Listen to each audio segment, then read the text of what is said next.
Welcome back on the AM show. Time now for us to get into the papers. It's brought to you by Endpoint Homeopathic Clinic. We're offering free prostate screening and free female fertility screening as well. Take advantage. Where can you locate us? We're in Accra Spintex opposite the Shell signboard in Kumasi, Kronum Abuehia, behind the Angel Educational Complex in Takrade and Naji Estate, Tema Community 22, Tichiman, Hanswa, and Esiama and Zima. You can reach us on 0244 867 068 or 0274 234 321. Endpoint Homeopathic Clinic, the end to chronic disease, but only the commencement of the news review. And we are joined by educationist and country director, International Child Development Program, Joyce Lanyo. She'll be joining us shortly as we get into the latest from the world of the newspapers. But just to let you know, I have this morning the Daily Graphic, the Ghanaian Times, the Daily Guide, the Finder newspaper, and the Daily Statesman. Let's start with the Daily Graphic, but even before that, I do not know how much of the Nigerian election you've been following. I've been following it keenly. I have very strong ties to Nigeria, lived there with my family, and especially, we can have all the trade-offs and all the brotherhood, sisterhood, and sometimes feisty relationships. We can thrash them in football and have all the competitiveness. But when it comes to their elections, what happens in that country reflects on the rest of the continent. And we all need to take a keen interest looking at the geopolitics and looking at the economic situation. It's a powerhouse, Africa's juggernaut when it comes to economy and population. So we cannot but pay attention to what is happening in Nigeria. For me, one joy I have is that third force, Peter Obi, and what he's doing there. Win or lose, he is reshaping the thinking of Nigerians, especially Nigerian youth. And I feel as a country, we ought to get to that point as well. This duopoly of the NDC and the MPP, it served us to some extent, but there's a whole lot more that I feel we could have done or can do. And would a third force be able to get us there? I think so, if we get the right people in leadership. But anyway, let's get on board with Joyce Lanyo, educationist, country director, International Child Development Program. Madam Lanyo, a very good morning to you. Good morning, Mr. Akakpo. You can call me Ben. It's so good to have you join the conversation. It's been a while since I saw you, joining us, had you join us on the show. I hope you've been well. Yes, I'm very well, and I thank you for the opportunity. Great. I'm busy with other things, that's why. But here we are today. I'm here by God's grace. Great. I'll be asking you about the Nigerian situation and what you make of it, but some of the stories reflect that. And so I'll just move on to the newspapers since they capture part of that. But the Daily Graphic this morning, SHS Freshers Report for School, that is first year students. Exodus for greener pastures, 100 nurses leave Pantang Hospital. And this is becoming a menacing situation, the brain drain, if you like. I have friends, personal friends, medical doctors, nurses, among others, who have flocked out of the country just between 2 years ago, last year especially. A lot of my friends who are in the medical sphere left, and it appears the trend is continuing. And I do recall that in the first quarter of last year, it was said that 3,000 nurses, first quarter of 2022, you can go check it out, 3,000 nurses had left the country. It appears the trend is continuing. And even worse, when it comes to mental health, we don't pay so much attention to that, unfortunately, as a state, as a people. And 100 of those nurses are also leaving. Very sad situation. I'll be reading that story shortly. Ban on used electrical appliances to reduce electricity cost. That's according to the Energy Commission. And then ECOWAS AU Commonwealth Observer missions commend Nigerians. But let's start with that story about mental health. Nearly 150 experienced nurses and other health professionals from the Pantang Hospital have left the shores of the country in search of greener pastures in the last 6 years. Of the number, 100 are specialized psychiatric and general nurses, while the rest consists of doctors, pharmacists, technicians, and other experienced personnel in the healthcare delivery chain. Data sourced from the hospital showed that the number of experienced professionals that had abandoned their jobs started increasing in an alarming manner since the outbreak of the coronavirus pandemic. This phenomenon is defeating the efforts of the government to reinforce the work of the hospital with the recruitment of an additional 179 staff, that is, professional nurses numbering 129 between 2018 and 2022. Now, an assessment of the data showed that from a report of 8 professionals leaving in 2018, the number gradually jumped to 26 personnel in 2020 and peaked at 64 practitioners residing in 2022. You see the trend I was speaking of. The situation became even more alarming when 11 experienced professionals made up of 10 nurses and 1 doctor resigned in January this year alone. 11. Information gathered by the Daily Graphic indicates that the development has been reported to the Ministry of Health for redress. Unfortunately, we always wait till the damage has been done. But how do we go back on this? Like I said, Joyce, we don't have too many professionals in this sector, and now brain drain is hitting us. We are not paying our staff well, so to speak. I mean, there are greener pastures elsewhere, and people will take them. Your reflection? Yes, thank you very much. The issue about brain drain is a very worrying phenomenon that the state will have to take a look at. I remember those days in the early 80s when our teachers were leaving to Nigeria and Libya and other greener pastures. It was actually an issue for we, the students, to cope.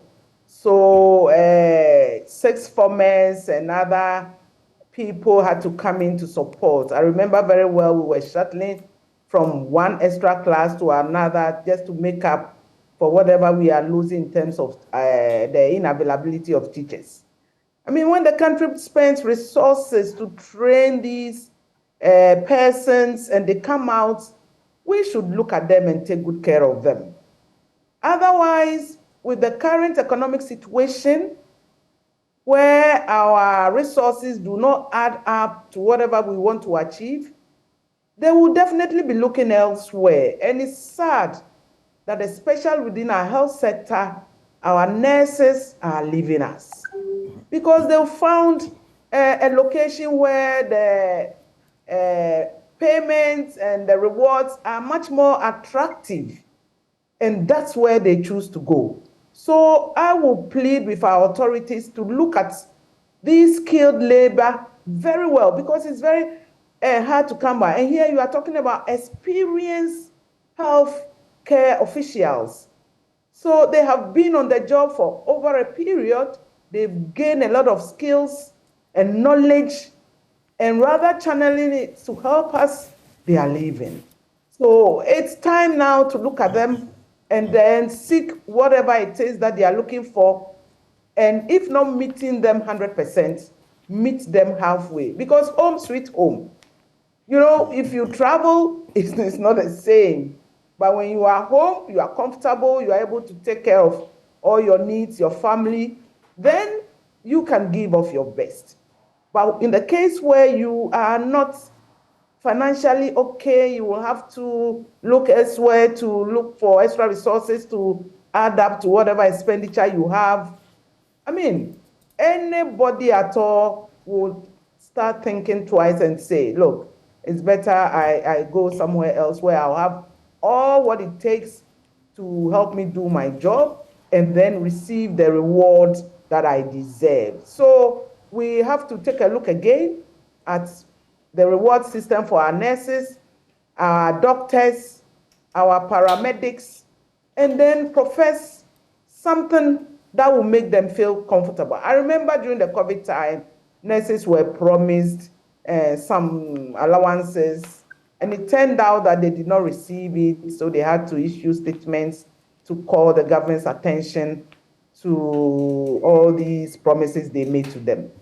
I think their patience is running out, and they are looking elsewhere. Madam Lajo, it's not running out. It has run out for most of them. It has run out, and now we're seeing the ripple effect. You would see that looking at the situation we're talking about.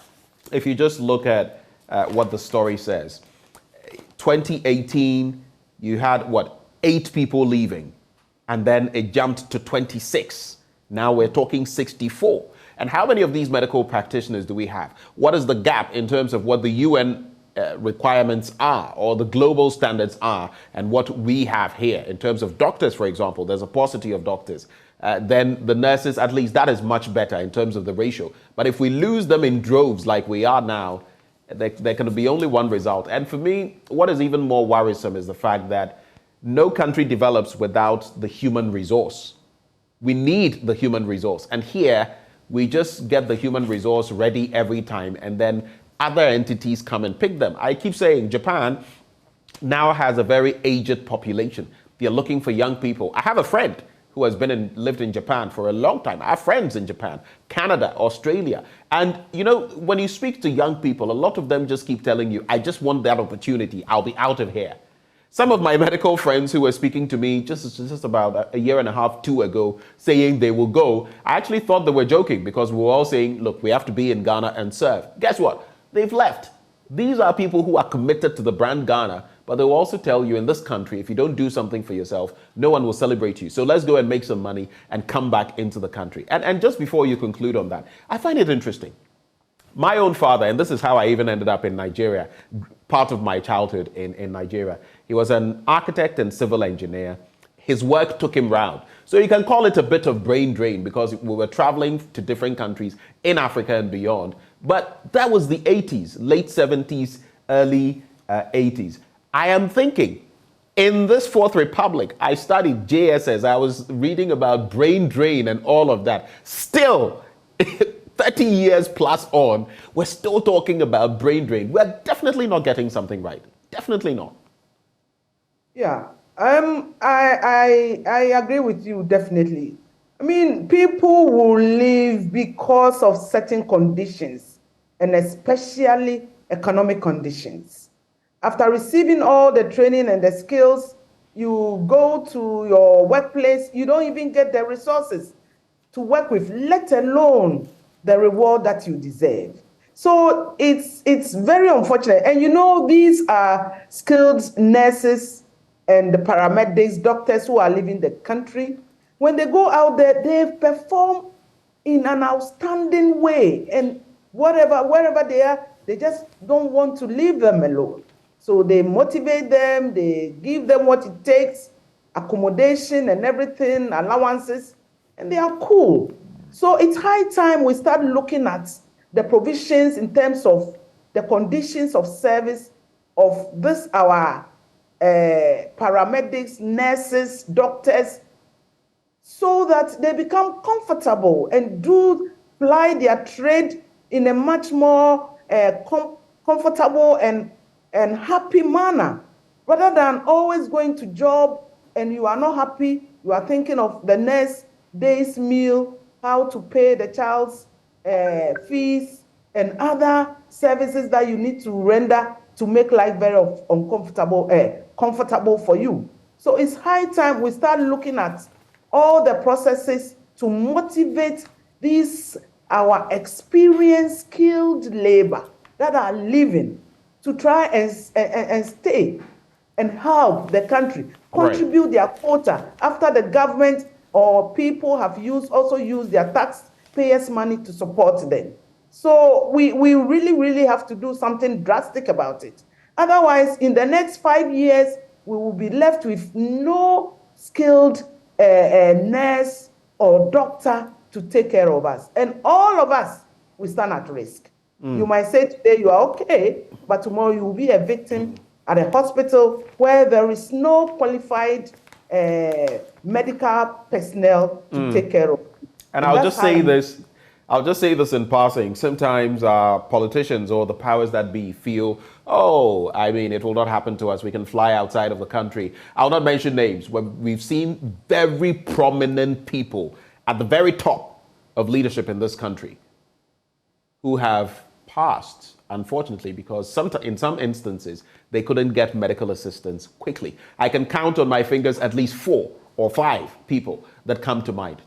The very apex of leadership in this country. So I'll just leave it at that. If we want to continue like this, it is going to come back to bite us. But on page 16 and 17, pages 16 and 17, ban on used electrical appliances to reduce electricity costs. That's according to the Energy Commission. And the decision to ban the importation of some used electrical appliances and renewable energy products will reduce the burden of electricity cost on the consumer, the Executive Secretary of the Energy Commission, Oscar Amonuneza, has said, explaining that the move was not to deprive people of their daily bread. He said it would rather make the country a safe haven for doing business. That's the first story. SHS freshers report for school. After all the brouhaha, the back and forth, they are there. Now, trunks, chop boxes, like we call them, mattresses, pillows, brooms and brushes moved from one second cycle boarding school to the other as first-year students started reporting to the various institutions yesterday. This follows their placement into the various senior high schools and technical and vocational institutes under the computerized school selection and placement system of the Ghana Education Service. The last time I checked, over 90%, I think about 91% of them, those who had issues, the 165,000, many of those who thronged the Nat Hall, 91% of them had their issues resolved. Then on page 17, use of Ghana card for voter registration. Professor Jampo calls for dialogue. I'll just wrap with that story so you can reflect, Madam Lanyo. A senior lecturer at the University of Ghana, Legon, Professor Ransford Jampo, has called on the Electoral Commission to initiate a national dialogue to help build consensus on the proposed use of the Ghana card as the sole source document for voter registration in the country. The consensus, which he said must be sincere and genuine, should include all stakeholders involved in the country's electioneering exercise, such as political parties. Professor Jampo said the mandate of state institutions such as the EC required them to get the buy-in of all stakeholders for consensus building, hence the need for a national dialogue. And we know Parliament last Thursday directed the chairperson of the EC, Jean Mensah, to appear in person before the Committee of the Whole of Parliament to brief members on the new CI as Parliament resumed sitting today. What do you make of this Ghana card for voting issue, especially as there are so many who do not have their Ghana card, some actually through their own fault, others through no fault of theirs? For example, it took about 2 years for my own mother to get her Ghana card. I had pursued that matter till she had to call, I don't want to mention names, but those are the very helm of affairs at the NIA before some things were done. I don't know. What is your take on that? And then the ban on used electrical appliances and SHS freshers back in school. Okay, so let me come to issues around elections. Since the Nigerian election, it's a fresh wind blowing around and we are learning lessons from it to inform how probably we will also organize and have a very free and fair election. Ghanaians are last-minute people. Issue about this Ghana card came up severally where we had to just go and register. Of course, the registration process was fraught with all manner of challenges where people will spend a whole day and they are still at the tail end of the queue. Registration was quite slow, machines were breaking down, whatever. But I believe that if we want to have a very free and fair election, all the necessary resources and avenues should be made available for people to vote or to have the ability to choose their leaders.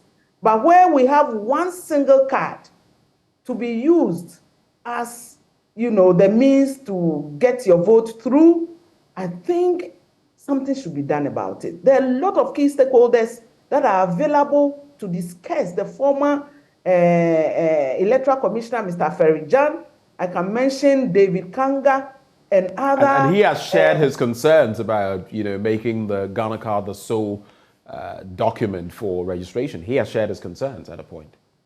Yeah.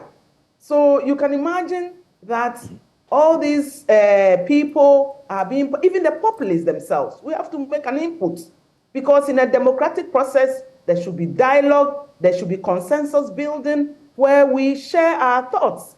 And based on that, a meaningful decision is taken. But to say that Ghana card should be the sole card that should be used for this electoral process, you are denying a chunk of the population the opportunity to vote. And that can breed some level of, displeasure and bring about a whole lot of issues concerning our electoral process. So we have a bit of time to dialogue, talk about this, and come to the table with an agreed consensus so that we can make progress. Otherwise, we stand the risk of a confusion at the tail end when we are getting and denying people of the ability to vote. I don't know how the feeling will be, but we should still open up for dialogue and let the key stakeholders come to the table and come out with a consensus with which that will be our blueprint to go during our voting process. Now, when it comes to the electrical appliances, the gadgets, it's this same poverty issue that makes people go and buy the lower versions, the used ones. Otherwise, now due to climate change issues, standards should be met in relation to our electrical gadgets. And if those standards are not met, then those gadgets they pose a threat. There are a whole lot of issues concerning these used products, especially the electrical ones. You don't know, you cannot confirm the conditions of those gadgets when they were brought in, whether they were almost at the tail end of destruction or certain things are not right with that gadget. And we take them hook, line, and sinker. We buy them and we are happy. In no time, they break down. In no time, they catch fire. And it's become a huge challenge. Right. Houses are being burnt because of some of these used gadgets. And there are minimum standards we need to use in terms of these gadgets. These are global standards. So I think it's very difficult for people to accept that, oh, you can walk in and get an iron at a much more cheaper price. But there is also some risk accompanied to it.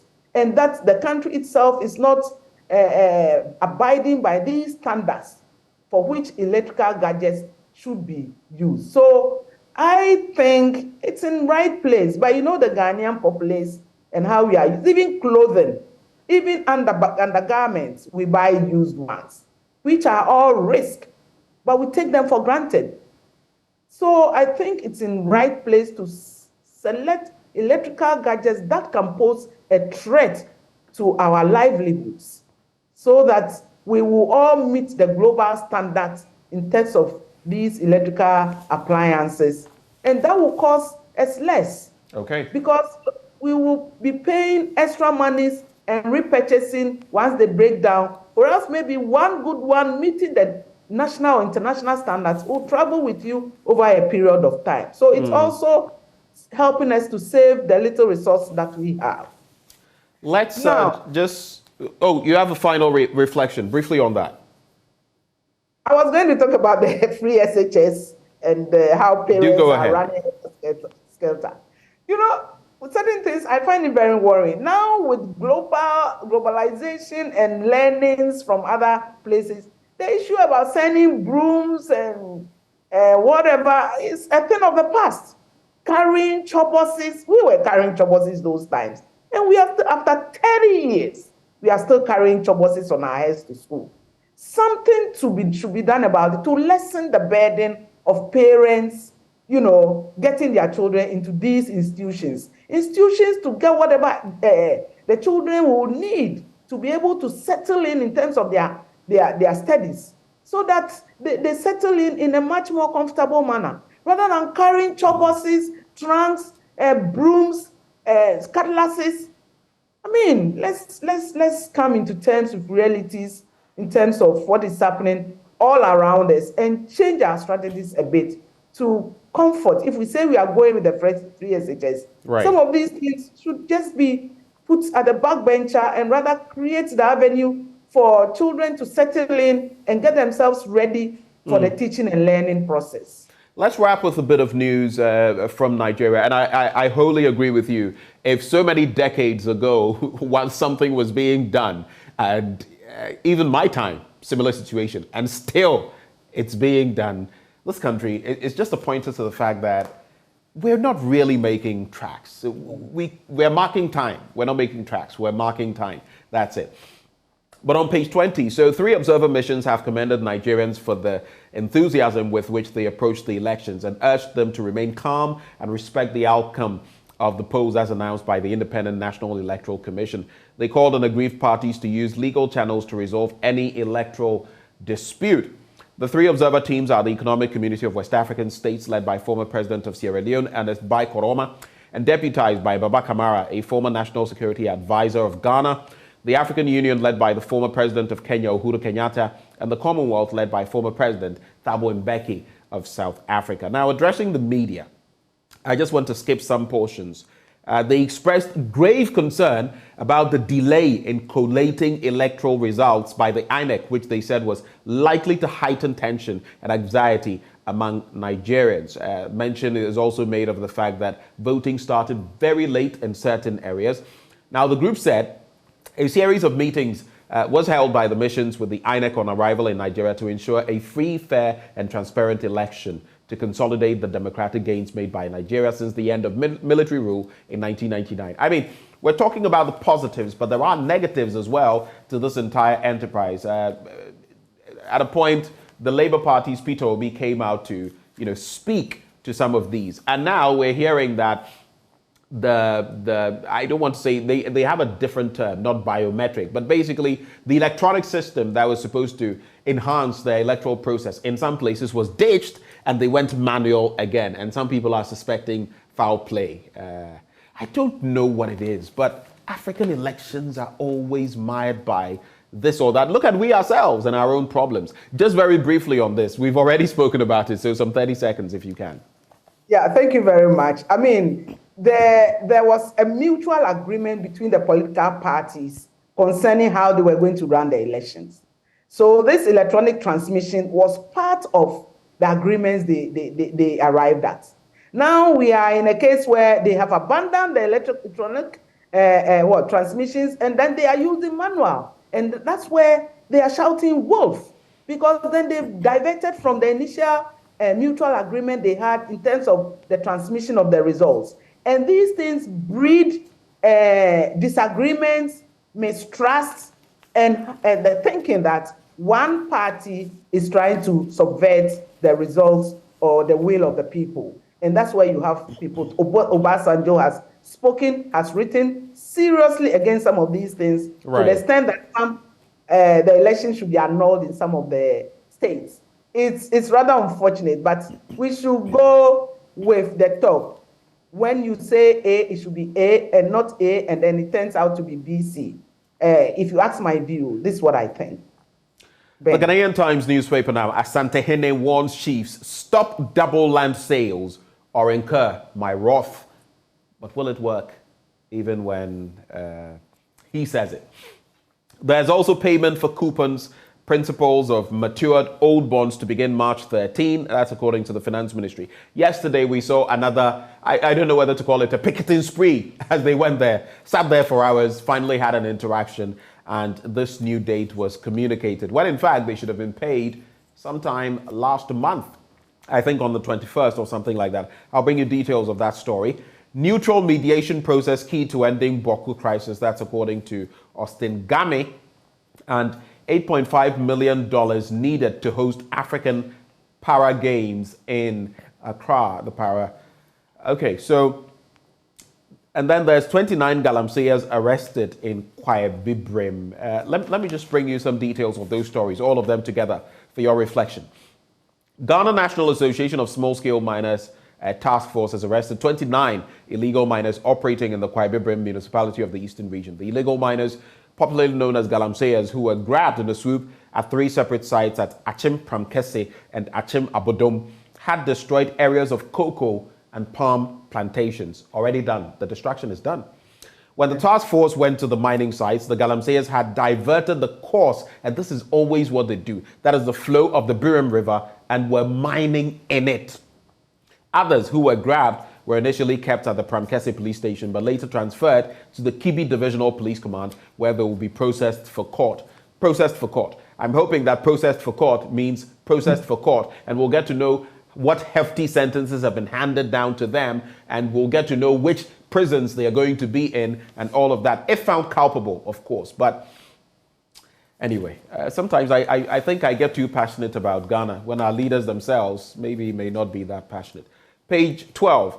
The Asante-Hene Otumfuo Osei to the second has expressed grave concern about the way and manner some of his traditional leaders have involved themselves in double sale of lands and others forcefully snatching land from owners whose over expired lease with impunity. He has therefore warned Kumasi traditional leaders to stop cheating residents with their authority over lands or face his wrath. It's a typical situation here in Accra. It's pervasive. And then payment for coupons, principals of matured old bonds to begin March 13. And the payment of the coupons and principals of bondholders who did not partake in the domestic debt exchange program will begin on March 13, 2023. The finance minister has announced. Like I said, it should have been earlier, but without any communication, now we're being told it's been pushed to March the 13th. Quick reflections on these three? Yeah, I will talk about the domestic debt exchange program that is happening. And, you know, these various groups have now put themselves together as a coalition, you know, advocating for whatever is due them. Why can't we just follow the rule and the regulation to satisfy these bondholders when the time is due? People have made their plans and they know what to do, their medical care, other areas where they will need to, you know, use these funds to support their lives. But here we are, today government says A and it tends to be B, the dates are not followed, there is no mutual, and even if you cannot make the dates, the necessary communication needed to inform them that, look, we are still working on it, we are having few challenges and that will come back to you. All those things are not there. So now they've come together as a coalition and they are pushing hard. We will plead with the key stakeholders working in this area to try very much and meet the needs of our bondholders. These are their monies that they've invested. And please, let's agree to actually work towards meeting whatever has been agreed upon initially. Rather than not say anything, the time is due, they have to come together, issue statements, and, you know, come to the ministry and picket. Is very, very sad. It doesn't paint a very good picture of the country concerning these, our bondholders and their investments. Right. So if you ask me, that's what I would say. The government should try and be very clear and meet them and be transparent, issue messages for them to appreciate the situation and have the patience to get their monies rather than sitting in no communication and we'll have to come around and pick it again. It doesn't speak well of us, even though we are in this IMF situation and we'll have to work out to come out of it. The issue around Galamsey is something, it's a phenomena that I don't know where Ghanaians, we learned this from. Very stiff, naked people. People are Galamseying every day. I go to Kede, and when I'm crossing a certain bridge, I see clearly that upstream, people are still digging and mixing, not talking about the health implications, the heavy metals, and the degradation of our forest reserve and our land, the dangers for farmers and their families on their way to farm, the flooding that will come on our way. Something drastic, I don't know what that thing is, should be done. Government officials who are involved, who are behind, of course, these people cannot be there on their own weight. These heavy earth-moving machines, they just can't afford. So we are still pleading with government to come out clear and issue sanctions, strict sanctions. How can a Chinese man come to Ghana and start digging and destroy our, when we are here? And after that, she carries the money away. How did she get there? Our chiefs, our opinion leaders, where were they? Who gave those people the land? And they are still destroying. Right. Forgetting that the implications will fly back in our faces very soon. I'm sorry, but Ghana is in a mess. And we need to do something to come out of this mess and reclaim our status. Yeah. So I don't know the next. Let's wrap with a few more stories. This will be the last batch. So the Ghanaian Times newspaper, just staying on that story about the chief executive officer of the Game and Game Group, Mr. Austin Akufo-Game, he is suggesting that it is time for alternative dispute resolution to help resolve the Boku crisis.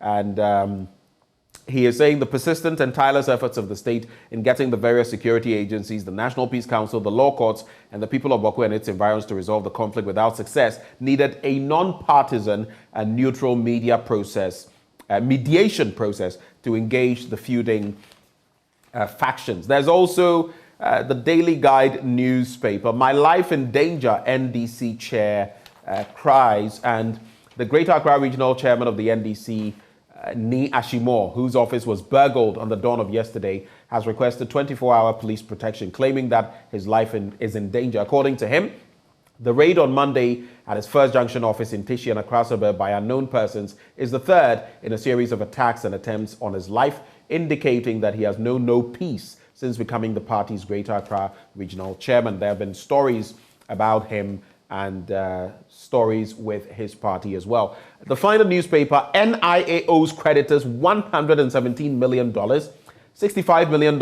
has to be paid before it can continue to print cards. In fact, we're told that one of the outfits, or an outfit that they owe, seized some 3,000 unprinted cards, and so they cannot even go ahead to print those. Any quick reflections on one or two of these stories, and we can leave? So I'll come with the NIA cards that cannot be printed. And it's a dilemma we are in. If these cards, the same stakeholders are saying we are going to use our NIA cards to vote and do other important transactions, yet the cards are not available. We are owing whoever is producing the cards. So how do we overcome all these challenges for people to be able to easily access the cards and do what they want to do with it, even to the extent of voting? So wherever it is that the monies are being withheld to pay whoever to bring the cards to our level for us to be able to, we plead that government should take it up, look into it, and find a lasting solution. Next year around this time, we will be heading towards our voting process. And if our cards are still in the air and we cannot access them, that's a challenge. Politics has become a risk for people to take in terms of their lives. And so you might find a section of people not happy for you taking a certain political position and would want to probably eliminate you or render you useless. So you cannot even apply whatever you want to do in terms of supporting with the political situation. I will plead that the security officers should go straight to look into it. And my question is, where were the security officials? Because it's like a factory. I saw the place as a factory where production takes place. So who was taking care of the security concerns of the place and was just there for people to come in, break into the gentleman's bedroom and ransack and, take things? So the security system should be upgraded.